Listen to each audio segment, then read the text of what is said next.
ನಮಸ್ಕಾರ ಆತ್ಮೀಯರೇ, media house ಕನ್ನಡಗೆ ಸ್ವಾಗತ. ಕಾಂಗ್ರೆಸ್ನಲ್ಲಿ ಅಧಿಕಾರ ಹಂಚಿಕೆ ಜಟಾಪಟಿ, ಕೆಪಿಸಿಸಿ ಅಧ್ಯಕ್ಷರ ಬದಲಾವಣೆ ಕಿತ್ತಾಟ ಬಗೆಹರಿಯೋ ಲಕ್ಷಣ ಕಾಣಿಸ್ತಿಲ್ಲ. ಹೈಕಮಾಂಡ್ ಕೂಡ ಈ ಎರಡು ವಿಚಾರದ ಬಗ್ಗೆ ರಾಜ್ಯ ನಾಯಕರಿಗೆ ಕ್ಲಾರಿಟಿ ಕೊಡ್ತಾ ಇಲ್ಲ.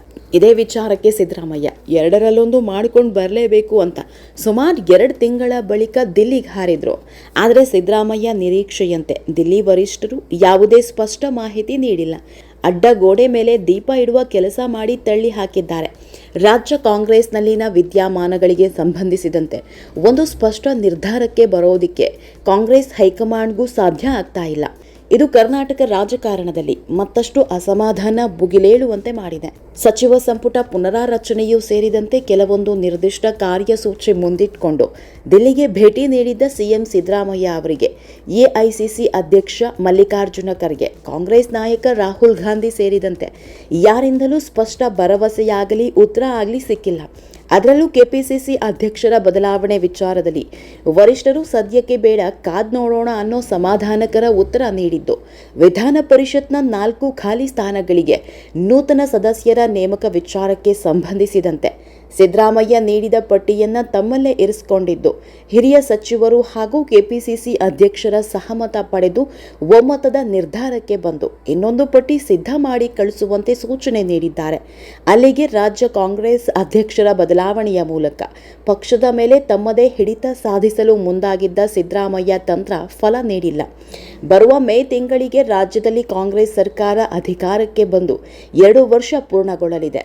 ಇದರ ಜೊತೆಗೆ ಜಿಲ್ಲಾ ಮತ್ತು ತಾಲೂಕು ಪಂಚಾಯತ್ಗಳಿಗೆ ಚುನಾವಣೆ ನಡೆಸೋದಕ್ಕೆ ಸರ್ಕಾರ ತಯಾರಿ ನಡೆಸಿದೆ. ಈ ವಿಷಯ ಮನಗಂಡಿರುವ ದಿಲ್ಲಿ ಕಾಂಗ್ರೆಸ್ ವರಿಷ್ಠರು ಸದ್ಯಕ್ಕೆ ಕೆಪಿಸಿಸಿ ಅಧ್ಯಕ್ಷರ ಬದಲಾವಣೆಯೂ ಬೇಡ, ಸಚಿವ ಸಂಪುಟ ಪುನಾರಚನೆಯೂ ಬೇಡ, ಮುಂದೆ ನೋಡೋಣ ಅಂತ ಉತ್ತರ ನೀಡಿ ಕಳಿಸಿದ್ದಾರೆ. ಆತ್ಮೀಯರೇ, ತಾವು ಅಂದ್ಕೊಂಡಂತೆ ಯಾವುದಕ್ಕೂ ಹೈಕಮಾಂಡ್ ಸ್ಪಷ್ಟ ಉತ್ತರ ನೀಡದೆ ಸಮ್ಮತಿಯನ್ನು ನೀಡದೆ ಕಳಿಸಿರೋದಕ್ಕೆ ಸಿದ್ದರಾಮಯ್ಯ ಅಸಹನೆಗೊಂಡಿದ್ದಾರೆ. ಆದರೆ ಸದ್ಯದ ಪರಿಸ್ಥಿತಿಯಲ್ಲಿ ವರಿಷ್ಠರನ್ನ ಕಡೆಗಣಿಸಿ ಯಾವುದೇ ನಿರ್ಧಾರ ಕೈಗೊಳ್ಳುವ ಸ್ಥಿತಿಯಲ್ಲಿ ಸಿದ್ದು ಕೂಡ ಇಲ್ಲ. ಈ ಬೆಳವಣಿಗೆಗಳು ಒಂದು ಕಡೆಯಾದರೆ ಇತ್ತೀಚೆಗೆ ದಿಲ್ಲಿಗೆ ಭೇಟಿ ನೀಡಿದ್ದ ಡಿಕೆ ಶಿವಕುಮಾರ್ ಕೂಡ ಅಧ್ಯಕ್ಷ ಮಲ್ಲಿಕಾರ್ಜುನ ಖರ್ಗೆ, ಪಕ್ಷದ ನಾಯಕ ರಾಹುಲ್ ಗಾಂಧಿ ಭೇಟಿ ಮಾಡಿ ಅಧಿಕಾರ ಹಂಚಿಕೆ ಬಗ್ಗೆ ಗಮನಕ್ಕೆ ತಂದಿದ್ರು. ಆ ಒಪ್ಪಂದದಂತೆ ಮುಖ್ಯಮಂತ್ರಿ ಸ್ಥಾನದ ಅಧಿಕಾರ ಹಸ್ತಾಂತರ ಆಗಬೇಕು. ಅದಾಗುವ ತನಕ ಕೆಪಿಸಿಸಿ ಅಧ್ಯಕ್ಷರ ಬದಲಾವಣೆ ವಿಚಾರ ಕೈ ಬಿಡಬೇಕು. ಯಾವುದೇ ಕಾರಣಕ್ಕೂ ತಾನು ಕೆಪಿಸಿಸಿ ಅಧ್ಯಕ್ಷ ಸ್ಥಾನದಿಂದ ಕೆಳಗಿಳಿಯಲ್ಲ ಅಂತ ಗಡ್ಡಿ ಮುರಿದಂತೆ ಹೇಳಿ ಬಂದಿದ್ದಾರೆ.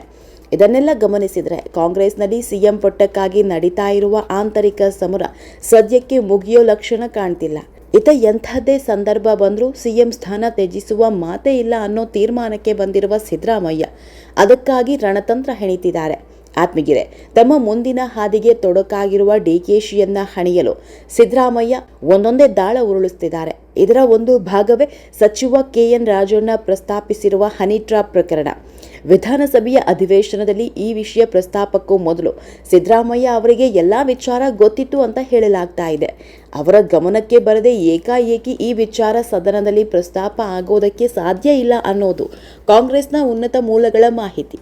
ಈ ಪ್ರಕರಣವನ್ನು ನೆಪವಾಗಿಟ್ಟುಕೊಂಡು ಡಿಕೆ ಶಿವಕುಮಾರ್ ಅವರನ್ನ ಇಕ್ಕಟ್ಟಿಗೆ ಸಿಲುಕಿಸೋದಕ್ಕೆ ಸಿದ್ದರಾಮಯ್ಯ ಬಣ ಆಲೋಚಿಸಿತ್ತಾದರೂ ಆ ತಂತ್ರ ಈಗ ವಿಫಲ ಆಗಿದೆ. ಈ ಪ್ರಕರಣದಲ್ಲಿ ಯಾವುದೇ ಸಾಕ್ಷ್ಯಾಧಾರಗಳನ್ನು ಪೊಲೀಸರಿಗೆ ನೀಡಲು ಇದುವರೆಗೂ ಸಾಧ್ಯ ಆಗಿಲ್ಲ. ಹೀಗಾಗಿ ಇಡೀ ಪ್ರಕರಣದ ತನಿಖೆಯಿಂದ ಯಾವುದೇ ನಿಖರ ಫಲಿತಾಂಶ ಸಿಗೋ ಸಾಧ್ಯತೆಗಳು ಇಲ್ಲ ಎನ್ನಲಾಗ್ತಾ ಇದೆ. ಹೀಗಾಗಿ ಈ ಪ್ರಕರಣವನ್ನು ರಾಜಕೀಯ ಅಸ್ತ್ರವಾಗಿ ಬಳಸಿಕೊಳ್ಳುವ ಪ್ರಯತ್ನಗಳು ಫಲ ನೀಡಿಲ್ಲ. ಇದು ರಾಜಣ್ಣಗೆ ತಿರುಗು ಮಂತ್ರ ಆಗಿದೆ. ಅಧಿವೇಶನದಲ್ಲಿ ಬಹಿರಂಗವಾಗಿ ಹೇಳಿಕೆ ನೀಡಿದ್ದಕ್ಕೆ ಮಲ್ಲಿಕಾರ್ಜುನ ಖರ್ಗೆ ಸಿಡಿಮಿಡಿಗೊಂಡಿದ್ದಾರೆ. ಇದನ್ನು ಮನಗಂಡ ಡಿಕೆಶಿ ವರಿಷ್ಠರ ಮುಂದೆ ಈ ವಿಚಾರದ ಬಗ್ಗೆ ಮಾತನಾಡಿದ್ದಾರೆ. ಇದು ಉದ್ದೇಶಪೂರ್ವಕವಾಗಿ ಸ್ಪಷ್ಟದಲ್ಲಿ ಗೊಂದಲ ಸೃಷ್ಟಿಸುವ ಪ್ರಯತ್ನ ಅಂತ ವಿರೋಧಿ ಬಣದ ವಿರುದ್ಧ ದಾಳ ಹೂಡಿ ಬಂದಿದ್ದಾರೆ. ಹೀಗಾಗಿ ಸಹಜವಾಗಿ ವರಿಷ್ಠರ ಅಸಮಾಧಾನದ ದೃಷ್ಟಿ ಸಿದ್ದರಾಮಯ್ಯ ಅವರತ್ತ ತಿರುಗಿದೆ ಅಂತ ಹೇಳಲಾಗ್ತಾ ಇದೆ. ಇದೇ ಕಾರಣಕ್ಕೆ ಸಮಸ್ಯೆಯನ್ನ ಬಗೆಹರಿಸಬೇಕಾದ ಹೈಕಮಾಂಡ್ ಯಾವುದಕ್ಕೂ ಕ್ಲಾರಿಟಿ ಕೊಟ್ಟಿಲ್ಲ. ಏನೇ ವಿಷಯ ಪ್ರಸ್ತಾಪಿಸಿದ್ರೂ ಡಿಸೆಂಬರ್ ತನಕ ಎಲ್ಲವೂ ಯಥಾಸ್ಥಿತಿ ಇರುತ್ತೆ ಅನ್ನೋ ಹೇಳಿಕೆ ಈಗ ಸಂಚಲನ ಮೂಡಿಸಿದೆ. ಡಿಸೆಂಬರ್ ಬಳಿಕ ಏನು ಅನ್ನೋ ಕುತೂಹಲವನ್ನ ಹೈಕಮಾಂಡ್ ಹುಟ್ಟು ಹಾಕಿದೆ. ಆತ್ಮೀಯರೇ, ಈ ವಿಡಿಯೋ ನಿಮಗೆ ಇಷ್ಟವಾದಲ್ಲಿ ಲೈಕ್ ಮಾಡಿ, ಶೇರ್ ಮಾಡಿ, ಕಮೆಂಟ್ ಮಾಡಿ. ಇನ್ನೂ ನಮ್ಮ ಚಾನಲ್ನ ಸಬ್ಸ್ಕ್ರೈಬ್ ಮಾಡಿಲ್ಲ ಅಂದರೆ ಮಿಸ್ ಮಾಡಬೇಡಿ, ಈಗಲೇ ಸಬ್ಸ್ಕ್ರೈಬ್ ಮಾಡಿ.